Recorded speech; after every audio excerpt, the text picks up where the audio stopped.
사도행전 1장 12절에서 14절, 신약성경 187페이지에 있습니다. 사도행전 1장 12절에서 14절, 교독하고 마지막 절은 같이 읽죠. 제자들이 감람원이라 하는 산으로부터 예루살렘에 돌아오니 이 산은 예루살렘에서 가까워 안식일에 가기 알맞은 길이라.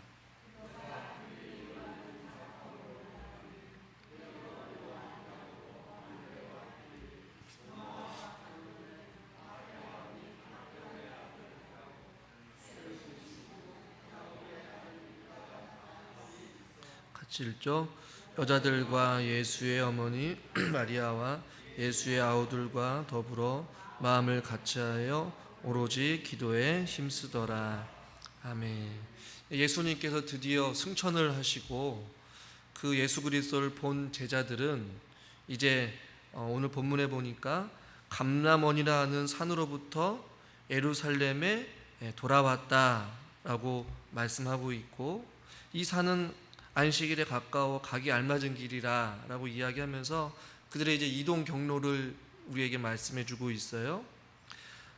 감람산에서 예루살렘으로 돌아온 그의 제자들이 예루살렘에 와서 어디에 머물렀냐면 13절에 들어가 그들이 유하는 다락방으로 올라가니 라고 말씀하고 있어요. 여기서 우리가 읽은 본문에서는 다락방이라고 개역 개정은 번역을 하지만 다락방이라는 그 의미가 오늘날 우리가 예전에 생각하고 있던 그 각 가정마다 좀 다락방이라고 생각하면 좀 좁디 좁고 좀 은밀한 곳에 있는 집을 이야기하지만, 여기서 말하는 그런 다락방은 이 당시에는 2층 집이라고 생각할 수도 있고, 또 어떤 교수님은 이것을 큰 오늘날로 말하면 좀 현대적으로 조금 각색해서 재해석하면 많은 사람들이 함께 좀 머물 수 있는 거실과 같은 공간, 2층 방이라고도 이렇게 좀 표현을 해요. 왜냐하면 이 다락방이라는 곳에 지금 많은 사람들이 같이 모여 있기 때문에 그만한 우리가 생각하는 조그만한 다락방이라기보다는 2층 방 혹은 거실처럼 좀 넓은 공간을 이야기하는 것이죠. 이 말하는 들어가 그들이 유하는 다락방이라고 할 때 이 다락방은 아마 이들에게는 좀 약간 의미 있는 장소인 것 같아요. 왜냐하면 이 다락방은 추측하건대 6월절 마지막에 예수님이 떡과 잔을 나누었던 장소가 바로 이 다락방이었을 것이다 라고도 이야기를 하고, 예수님이 부활하신 후에 또한 그의 제자들을 찾아오신 곳도 아마 이곳이었을 것이고, 부활하신 후에 40일 동안 하나님 나라를 말하면서 그의 제자들과 함께 머물고 또 마시면서 또 그들과 함께 교제를 나누고 했던 공간이 아마 이 다락방이었을 것이다. 그래서 마가 요한의 어머니의 다락방이었을 것이다 라고도 추측을 해요. 그러니까 즉 여기서 말하는 그들이 들어갔던 이 장소인 다락방은 아마 제자들과 또 그와 함께 머물렀던 사람들에게는 굉장히 익숙한 장소, 예수님과 흔히 말하는 추억의 장소이기도 하고요, 예수님과 함께 6월절 만찬을 나누기도 했던 장소이고, 아마 굉장히 익숙한 장소, 또 그들이 머물렀던 행복했던 은혜의 현장의 자리가 바로 이 다락방이지 아니었을까라는 생각을 해보게 된다는 것이죠. 그 다락방에 들어가서 이제 이들이 오늘 본문에서는 그 마가의 다락방에 들어간 그 명단을 지금 이야기하는데 그의 예수님의 제자들의 이름이 나오고 있어요. 저는 그냥 넘어가기보다는 이 제자들의 순서 가운데 가장 먼저 나오는 이름이 베드로, 요한, 야고보, 그 다음에 안드레, 빌립 이렇게 순서대로 나오고 있어요. 근데 특별히 어떤 의미를 부여하는 것은 아닐 수도 있겠지만 베드로, 요한, 야고보는 성경에 보면 예수님께서 다 그의 제자들을 사랑하셨지만 특별히 이 베드로, 요한, 야고보는 예수님에게는 특별히 애 제자로서 예수님과 조금 친밀한 어떠한 사건을 할 때에 같이 있었던 자들이 베드로, 요한, 야고보였어요. 야이로의 딸을 살릴 때에 같이 있었던 자들이 바로 베드로, 요한, 야고보였고, 이 변화산상에서 예수님과 함께 놀라운 그 변화를 봤을 때에도 베드로, 요한, 야고보가 있었어요. 그래서 이 누가는 그의 제자들 다락방으로 올라갔던 사람들의 명단을 이야기할 때에 베드로, 요한, 야고로부터 이렇게 쭉 시작해서 그들의 명단을 가지고 이야기를 하고 있는 것이죠. 그 다음에 이제 또 뒷부분에 보니까 14절에 이 여자들이라고 나와요. 여기서 여자들은 구체적으로 누구를 이야기하는지는 알 수 없지만 아마 갈릴리로부터 계속해서 예수님의 그 부활을 기다리고 그 무덤에서 기다리면서 예수님을 따르던 어떠한 많은 우리 여자분들을 이야기하는 것 같아요. 그 여자들과 그 다음에 예수님의 어머니 그리고 예수의 아우들과 더불어라고 말하고 있어요. 그러니까 마가의 이 다락방에 있는 사람들이 그의 제자들과 그 다음에 여자들과 그 다음에 예수님의 어머니와 형제들이 같이 모였다는 것을 본문에서는 좀 말하고 있어요. 조금 되게 굉장히 구체적이고 상세하게 이야기하고 있어요.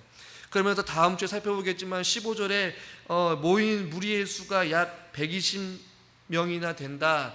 약 120명 정도 된다라고 이야기도 하고 어떤 학자들은 예수님이 부활하신 그 몸을 보였을 때에 한 500여 명의 사람들이 같이 예수님의 그 부활을 봤기 때문에 그 이상이 그 정도 인원이 됐을 수도 있다라고 하지만 중요한 것은 이 마가의 다락방에 함께 모인 사람들이 그 예수님의 제자들과 그 다음에 예수님을 따르던 여자들과 이름은 언급하고 있지만 않지만 여자들과 그 다음에 예수님의 어머니와 형제들이 있다라는 것이에요.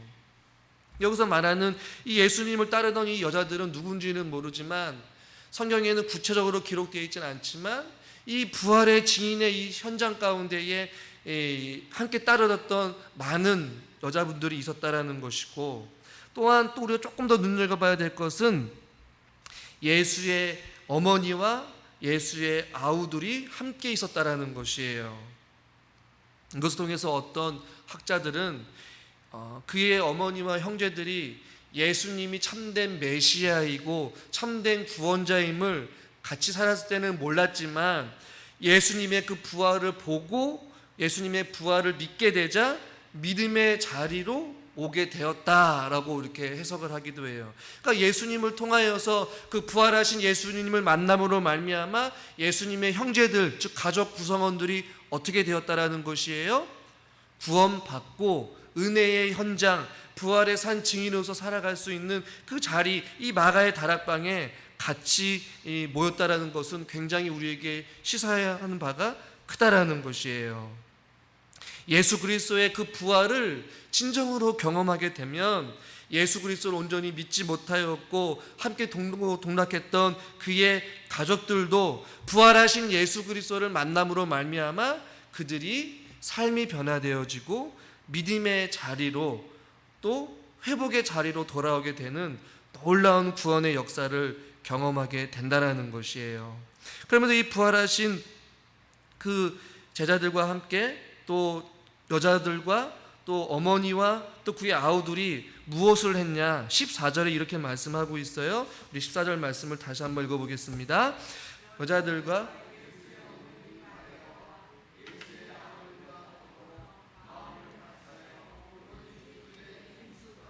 아멘.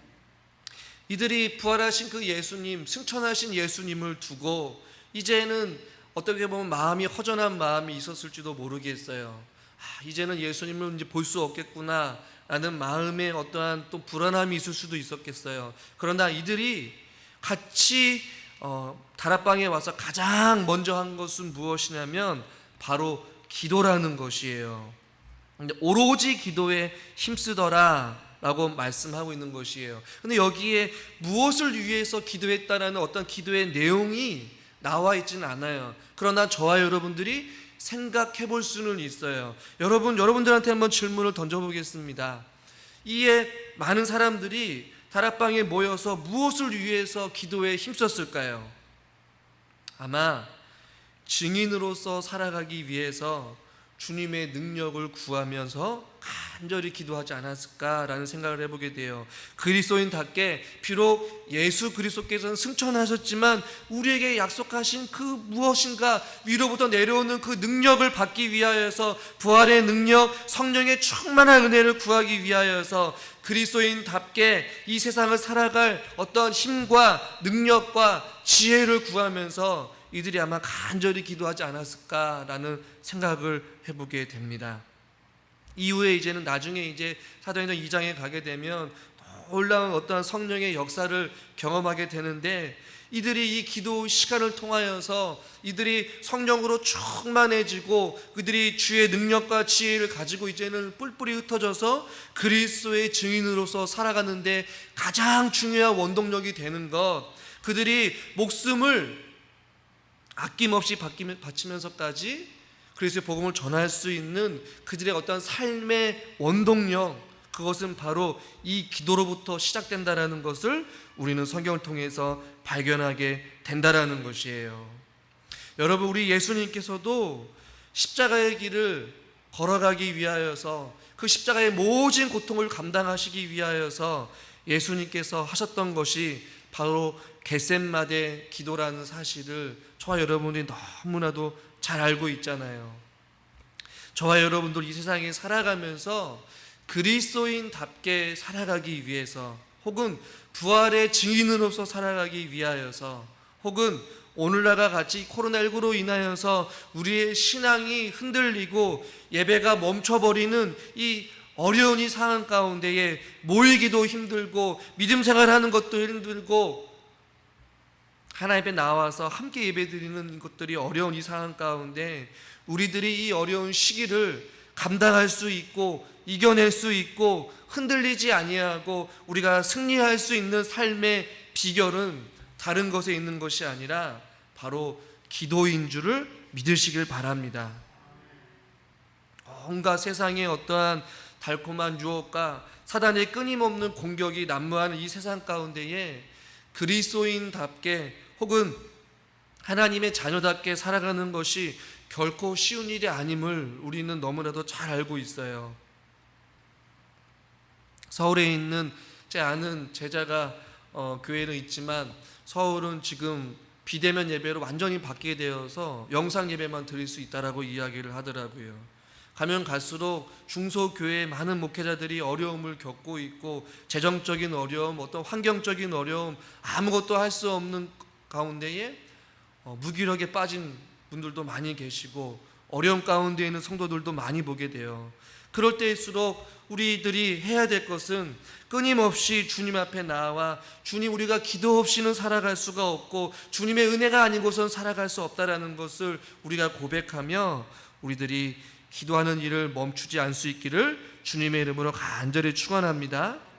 오늘 14절에 보면 오로지 기도에 힘쓰더라 라고 했는데, 이들의 많은 사람들이 기도에 힘쓸 수 있고 기도를 멈추지 아니하고 계속해서 기도하는 일에 힘썼더라 라고 말씀하고 있어요. 어떻게 이것이 가능할까요?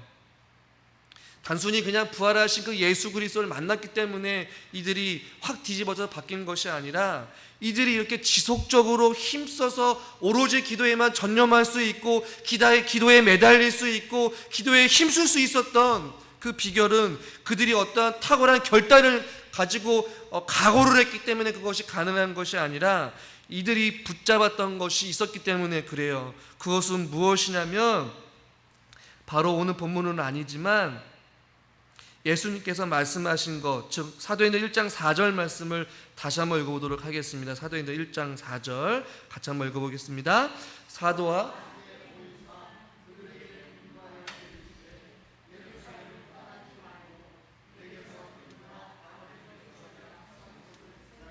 아멘. 이들이 지속적으로 오로지 기도에 힘쓸 수 있었던 이유는 바로 하나님의 약속을 붙잡고 그것을 기다렸기 때문에 이들이 기도하는 일에 힘써서 기도할 수 있었다라는 것이에요. 이들은 기도가 멈추지 않았어요. 끊임없이 계속해서 기도할 수 있었던 비결은 바로 하나님의 신실하신 약속을 붙잡았기 때문에, 그 약속이 성취될 때까지, 그 약속이 응답되어질 때까지 그 약속의 말씀을 붙잡고 부여잡고 기도했다라는 것이에요.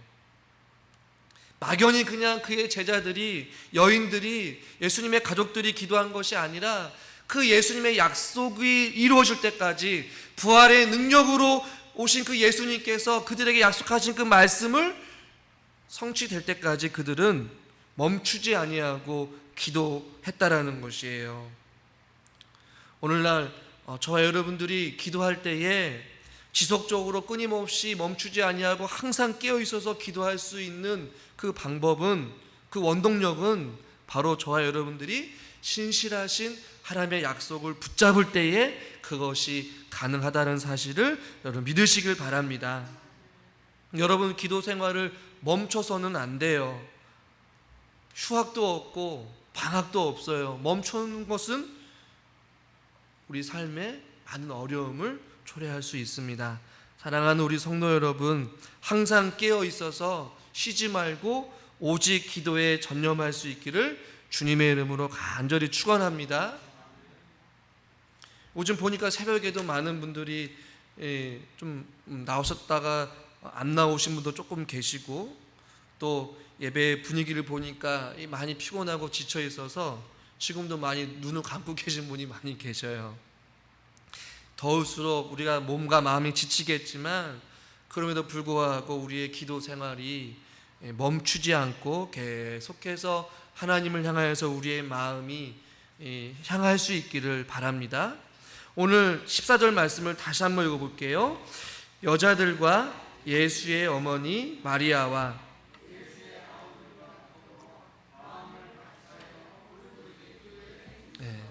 오로지 기도에 힘쓰는데, 중요한 것은 기도할 때에 우리가 같이 기도에 힘쓸 수 있고, 기도에 흥이 나고, 기도에 능력이 있고, 기도에 응답이 있고, 우리가 함께 힘차게 기도할 수 있는 또 다른 이유는 바로 이들이 기도할 때에 많은 인원이 모여서 기도했지만 그들이 14절에 보니까 마음을 같이 하여 기도하였다라고 말씀하고 있어요.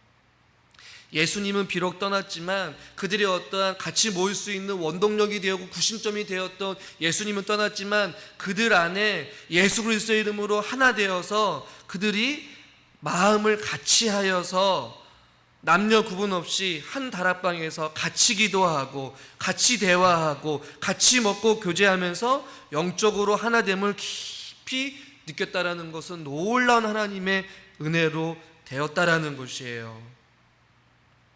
저는 우리 북춘천 교회가 한 마음으로 또 한 뜻으로 하나 되어지기를 주님의 이름으로 간절히 소망합니다. 우리가 함께 같은 기도 제목을 가지고 기도하고 같은 마음으로 교회를 꿈꾸며 같은 마음으로 그 길을 우리가 걸어가는 것이에요. 말씀, 신실하신 하나님의 말씀을 부여잡고 우리가 같은 마음 같은 뜻으로 한 성령 안에서 하나 되어주고 주의 사랑으로 연합하여져서 우리가 오로지 기도에 힘쓸 때에 그 하나님의 신실하신 약속의 말씀을 붙잡고 기도하는 그 순간을 통하여서 하나님께서는 일하시고 역사하여 주신 줄 믿습니다. 각자가 다 다른 생각을 가지고 물론 기도할 수도 있겠지만 우리가 어떻게 같은 마음을 품고 기도할 수 있을까요?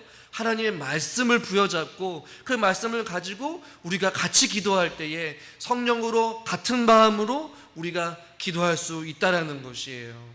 같은 마음으로 기도할 수 있는, 한 마음으로 주의 사랑으로 하나 되어줄 수 있는 우리 귀한 공동체, 우리 북춘천 교회가 될 수 있기를 주님의 이름으로 간절히 축원합니다. 기도하겠습니다.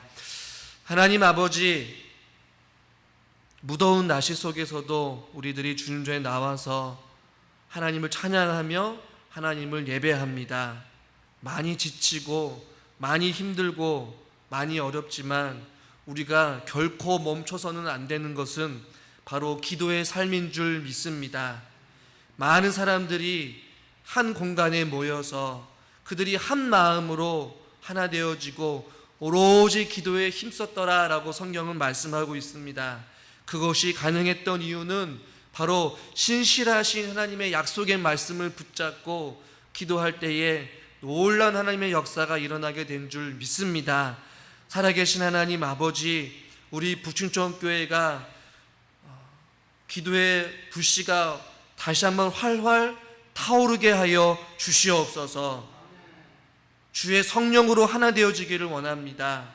같은 마음을 품고 우리가 기도의 자리로 나아갈 때에 각 사람들에게 주의 성령으로 충만한 은혜를 허락하여 주시옵시고 우리가 부르짖을 때에 놀라운 하나님의 기도의 응답과 하나님의 일하심과 하나님의 역사하심과 성령의 충만한 은혜가 있게 하여 주시옵소서. 하나님, 우리가 주의 사랑으로 주의 성령으로 하나 되어지기를 원합니다. 아버지 하나님, 우리의 기도의 불씨가 꺼져가는 옆에 있는 사람들의 기도의 불씨를 다시 한 번 더 타오르게 하여 주시옵시고, 모든 사람들이 기도의 자리로 나와 같이 하나님 앞에 기도하며 나아갈 때에 우리의 기도를 통하여서 하나님 나라가 확장되어지고 그리스도의 능력으로 말미암아 우리가 삶의 영역 가운데 뿔뿔이 흩어짐으로 부활의 산 증인으로서 살아갈 수 있는 능력 있는 그리스도인의 삶을 살게 하여 주시옵소서. 쉬지 말고 기도하고 항상 깨어 있어서 기도할 수 있는 기도의 군사들이 되기를 원합니다. 코로나19로 인하여서 모이기에 힘들고 정상적인 예배를 드리지 못한 상황 가운데 있습니다. 주여, 우리들의 믿음 생활이 나태하거나 게으르거나 잠자거나 주저앉거나 아버지 하나님 있지 않게 하여 주시옵시고, 다시 한 번 더 우리의 신앙생활을 부여잡고 깨어 있어서 기도할 수 있는 우리 모든 성도님들이 되게 하여 주시옵소서. 예수 그리스도의 이름으로 기도드리옵나이다. 아멘.